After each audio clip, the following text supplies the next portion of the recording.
The cold void of space was silent, but the approaching alien fleet was anything but peaceful. Thousands of warships, each the size of a city, moved toward Earth with one purpose: destruction. The invaders, known as the Xelthar, had conquered countless worlds, erasing civilizations that stood in their way. They believed humans would be no different. But humanity was different. When the first Xelthar warships entered the solar system, they expected an easy victory. Their advanced technology had crushed countless species before, and Earth's defenses looked primitive in comparison. However, they underestimated one crucial thing: the resilience and adaptability of humans. The first attack came without warning. Xelthar destroyers bombarded Earth's orbital defenses, shattering satellites and space stations. The United Nations Space Command, UNC, scrambled to respond, but the enemy's superior firepower made survival seem impossible. Cities braced for impact, governments prepared for the worst, and billions of people prayed for a miracle. Then, humanity did what it always did: fight back. Earth's defense fleet, though smaller and technologically inferior, launched a counterattack. Fighters and frigates swarmed around enemy ships, using speed and strategy to evade their weapons. While Xelthar ships relied on powerful energy cannons, human pilots used coordinated strikes to exploit weak points. They fought like wolves against lions, striking where it hurt the most. But space battles were only the beginning. On the ground, scientists and engineers worked day and night, pushing human technology beyond its limits. The brightest minds from every nation collaborated, designing weapons that could turn the tide. A breakthrough came when a team of physicists developed an experimental energy disruptor. It wasn't as powerful as the Xelthar's weapons, but it had one advantage: it could disable enemy shields for a short time. With this new weapon, the counterattack truly began. Squadrons of stealth bombers launched from hidden bases on the moon, slipping past Xelthar scanners. They'd fired disruptor torpedoes, causing massive warships to flicker and lose their protective barriers. In those brief moments, human pilots unleashed everything they had, tearing the invaders apart piece by piece. The Xelthar, confident in their superiority, had never faced enemies who adapted so quickly. Each time they changed tactics, humans found a way to counter them. The invaders' fleet commander, Lord Zorvek, watched in frustration as what should have been a simple conquest turned into a brutal war of attrition. Desperate to end the battle, the Xelthar prepared their ultimate weapon, a planet cracker bomb designed to shatter Earth's crust and render it uninhabitable.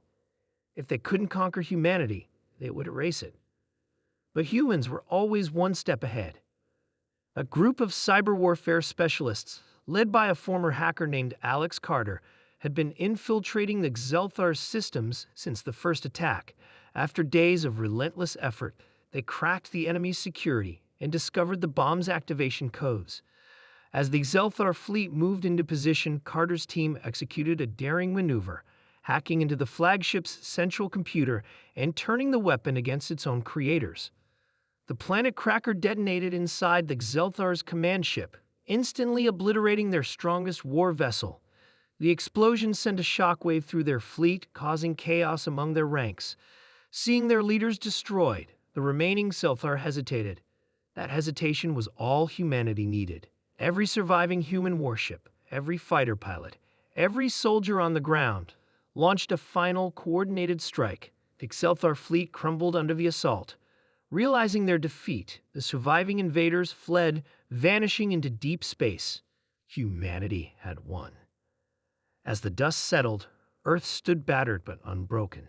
Cities bore scars of battle, the skies were littered with wreckage, but the people remained defiant.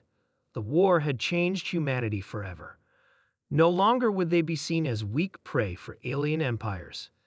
They had proven, beyond any doubt, that they were survivors, fighters, and conquerors of their own destiny. The victory, however, came at a cost. Millions had perished, and much of Earth's infrastructure lay in ruins. The planet would take years to recover. Yet, instead of mourning in despair, humans turned to rebuilding with newfound determination. Nations, once divided by borders and conflicts, united like never before. The shared struggle had forged an unbreakable bond among Earth's people. As scientists examined the wreckage of Zelthar technology, new possibilities emerged. The invaders' weapons, ships, and energy sources were reverse engineered, advancing human technology by centuries overnight. The same species that had come to destroy Earth had inadvertently accelerated its evolution.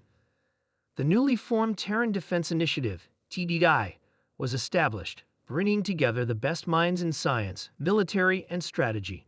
No longer content with just defending Earth, humanity prepared to take the fight beyond its homeworld. Plans were drawn for an interstellar fleet powerful enough to ensure that no species would ever threaten them again. The Zelthar, now scattered and leaderless, became a hunted race. Humanity's first interstellar warship, the Sovereign, led the charge, tracking the fleeing remnants across the stars. Where the Zelthar had once been conquerors, they now lived in fear, pursued by the species they had underestimated. The galaxy would never forget what happened that day. Earth had faced annihilation, but instead of falling, they had turned the tide. The Zelthar had learned the hard way what many before them had discovered. When you push humans to the brink, they don't surrender. They fight back, and they win. Humanity had not only survived the war, it had risen. And the stars themselves would tremble at their advance.